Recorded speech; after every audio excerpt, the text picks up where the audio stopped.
John Razimus here with the Hoax Hunter Occult Unmasked Pyramidal channel, and this video is about Art Bell. And I'm wearing my Pirates t-shirt to pay homage to Art Bell. I know he's a huge pirate fan. I'm a huge pirate fan too. I'm an old school Art Bell fan, not the oldest. My parents actually got me into Art Bell. My parents listened to Art Bell in the 80s. I believe the first Art Bell episode I ever heard was in the late 80s, early 90s. The earliest episode I ever remember was with Richard Hoagland talking about slides of the moon. There are artificial structures on the moon, and he can prove it with these slides, and Richard C. Hoagland gave out the detailed numbers of these NASA slides, and I wrote them down because I thought it was super important, because that's what Art Bell does. He can make anything seem like the most important thing in the world. You know, I would say I'm more of a late 90s fan. I fully remember 1997, 98, and 99 being Art Bell's highlight. That's when Art Bell invented the time traveler caller line, where only time travelers were allowed to call in. And I did hear the infamous Area 51 caller when he had the Area 51 line. And during that show of the Area 51 caller that called in and supposedly blew up over Area 51, I called in during that very show, and I got in because I lied and was pretending I was going to say, oh yeah, I'm a Area 51 employee. And perhaps Art recognized I was just a kid, and I got him during the commercial break. A rare time to get through would be during a commercial break. Art, you know, he cared about his show so much, he could be going on a break during the commercial break, but instead he's screening. He didn't screen calls, but I guess it would have been one of the rare few times when he did. And Art said, "Oh, it's not a very good connection. Gonna have to hang up on you." And, you know, it was fine. It was totally fine. And the reason I do this is because the first time I heard Art over the phone, I didn't hear any bass. It was all treble. It was like the exact opposite of his radio voice. And it's bizarre. Maybe it's just a feedback thing. I don't know. But they definitely boost his deep bass tone voice on the radio. Maybe his microphone does that. I don't know. But this video is in support of Art Bell. But I did get in through the prediction line. I did call up in 1999 during the Y2K. Everyone thought the world was gonna, all the computers, yada yada yada. I called in and I made a prediction. And my prediction, I made it up on the spot. Art said, if you don't have a good prediction, don't bother calling in. So I thought about it. I guess I thought about it 1 minute before I got through. And I was like, yeah, that's pretty good. I redialed and redialed and redialed. I got through. It's the only time I've ever been on the show. And I said, California is going to lose power. There's going to be blackouts. And I just spontaneously came up with it. It's one of the few cases where a prediction, according to Art Bell, came true, because 2 years later, Art Bell gave me a ding, ding, ding, ding. He didn't give it 1 year later because he was on hiatus. When he did come back, California did have massive brownouts and blackouts during that time, and so my prediction wasn't totally wrong. I do remember Art's wife passed away, Ramona, and Art took a hiatus, and there are literally these new Art Bell fans saying Art is a flake, Art quits all the time. First of all, the first time Art left was when his wife passed away. An extremely logical thing to do. I can't imagine what I would do in that case. You have to put yourself in Art's shoes. I mean, I remember when he, during a commercial break, fell into a pit, as he described, because he was redoing his back porch or something. There was no back porch anymore. There was just a hole, and he forgot about that. He went out for a smoke break, and he fell into a pit and really damaged his back really badly. And I remember he had to take, a little break for that. So Art's been through a lot. I remember he got remarried. I remember Coast to Coast AM promised him like Dreamland, the Sunday show, and maybe some fill-in spots, and I don't know the technicalities. I don't know what happened, but I hear that it's possible that perhaps the people over there pushed him off, and as opposed to him quitting, they kicked him out. I don't know, but I wouldn't be surprised. Art is the best of the best. I'm a huge fan. I have literally zero bad things to say about Art, unlike the current fanboys. Art, I was from the 1999, 1998, 1997 era of fans, where we went on the FNet channel Art Bell, where there was the fantastic forum back in the day. I registered there. There were pirates there. It was all pre-George Norrie. I'm sure George Norrie has done his best, but George Norrie doesn't know much about the paranormal. He doesn't know much about the occult. He doesn't know much about the field. Art Bell invented Coast to Coast AM in the 80s, from what I know. My dad listened to him on the radio in the car on a regular basis. That's how I got into Art Bell.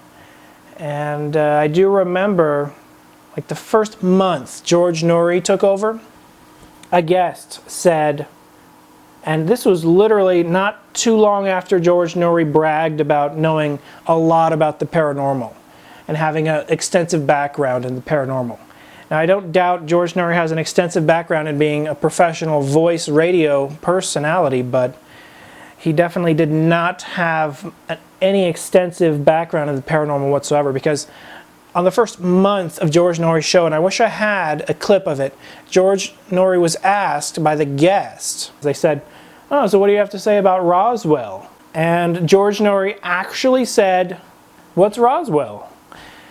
And for a supposed paranormal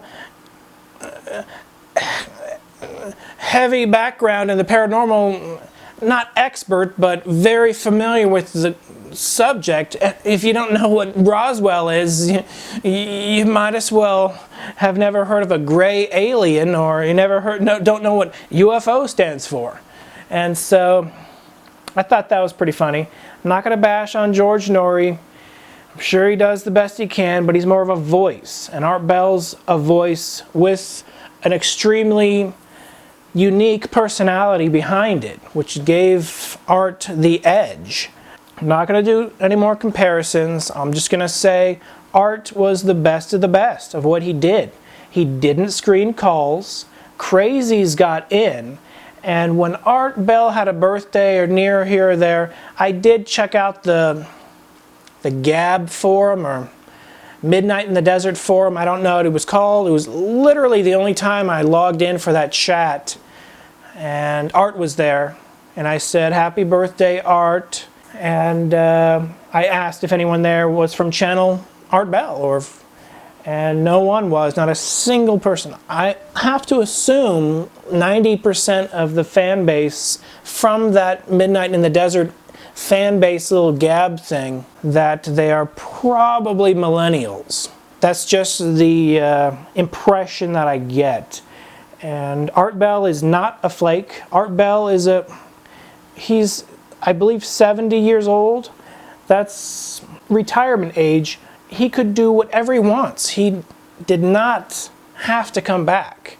And I don't think he owes anyone any favors. I'm happy to hear old episodes on YouTube, which I'm sure all of these millennials grew up on Art through his reruns on YouTube. Reruns he's not getting paid for.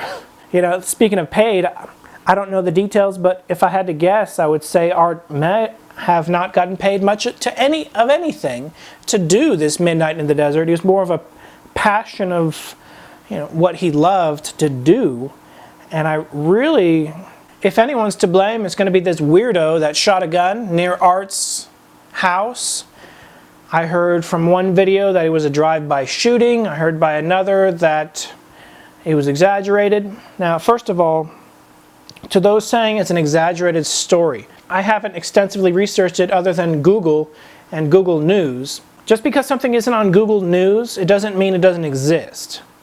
Art Bell lives in Pahrump, Nevada. I've never been there, but I do live in the desert in Arizona. I can just speak for myself. It's not too uncommon in the desert for rednecks to shoot guns at signs in the middle of the desert, but when they shoot near your house, that would freak me out.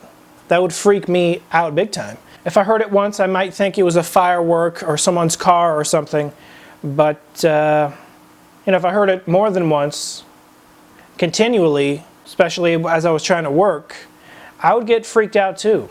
I've never been to Pahrump, but I have been to Nevada, Las Vegas, and I can imagine hillbillies shooting guns at signs on a regular basis, but if Art said it was threatening towards him, I trust Art and I believe Art. I hope they find the guy, but it's very likely, even if Art called the cops, they got there and found nothing.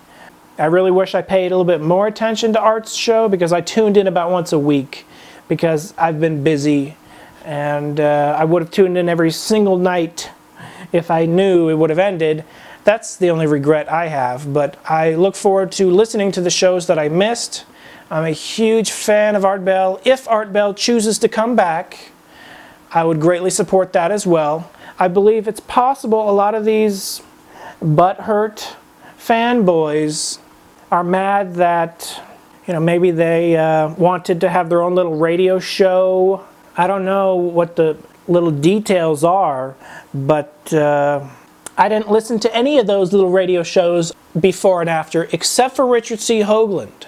I listened to Richard C. Hoagland's show. It was really laid back, and I really liked Richard C. Hoagland's show, and I heard he has done a lot for that particular network after Art has left, and I would definitely like to listen and hear more of Richard C. Hoagland. He's an entertaining guy. He's laid back. He's a cool dude.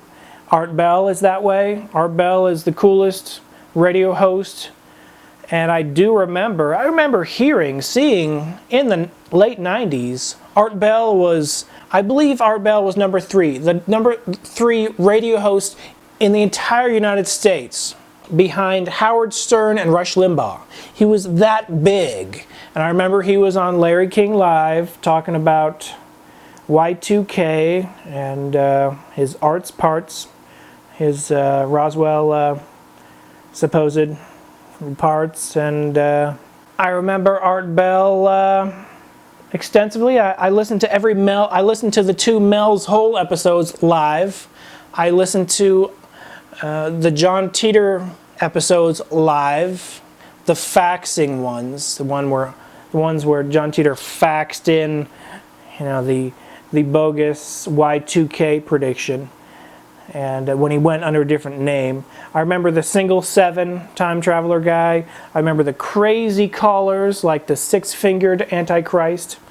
Now, I'm not a fan of that guy's name, but he was hilarious. He was a caller that was funny because he was crazy, and that sounds bad, but he was crazy in an entertaining way. And we don't know if he was crazy. Maybe he just played that, but you don't hear that on George Noory. You don't hear legitimately entertaining callers because they screen so thoroughly. They just get vanilla milk toast callers. Oh, that was cool. Yeah, that's cool. Fascinating. Okay, any more of that, but no more of that. But I just want to say Art Bell is the best. I support you 100%, Art, whatever you want to do. And I hope your family's safe. I hope to catch this guy that shoots guns near your house. I would be freaked out just as much as you.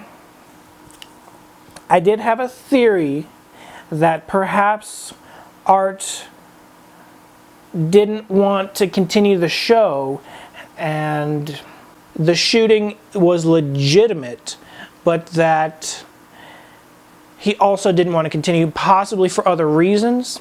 I don't know. Art made millions of dollars when he was hosting Coast to Coast AM, and he obviously wasn't doing it for the money. But maybe, perhaps there was some disrespect going on. I don't know. That's pure speculation. But I do have to say, Art, your current brand new fans, I'm sure there's some good ones. But I'm one of the old ones, and there's another guy who's an old one.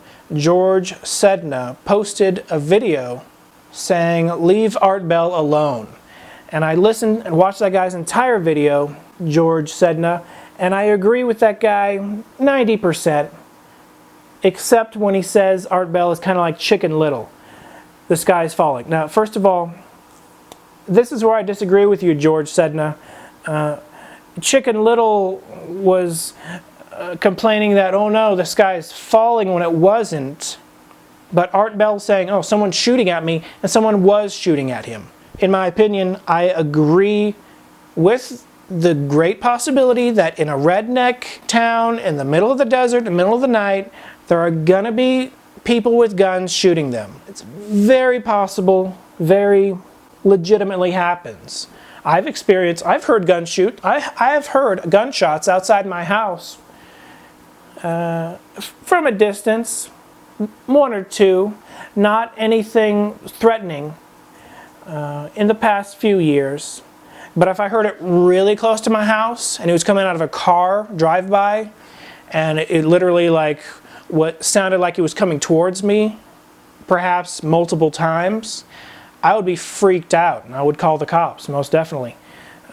We don't know. We don't know the extent. Perhaps there were phone calls. Art's the type of guy that doesn't exactly go into detail about everything. Art Bell, I want to know about your Ouija board experience. Please reveal it. Art Bell has a Ouija board experience that he will not talk about. I want to know, Art, what did the Ouija board do? But I thank you, Art, for being a great host throughout all of these years. And I'm a lifelong fan forever.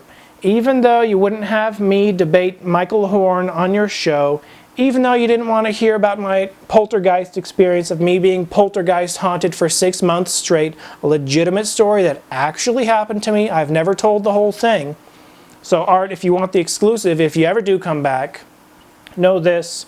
I'll be happy to tell my entire poltergeist 6-month experience on your show and no one else's show. Other than that, I'm going to vaguely, sporadically give tiny details of it on this channel for anyone that's interested. And I thank you, Art Bell, for being an amazing person, an amazing host, and for all of the entertainment throughout all of these years. And I thank you. And this has been John Razimus with Hoax Hunter, Occult Unmasked, and the Pyramidical Channel. Be seeing you.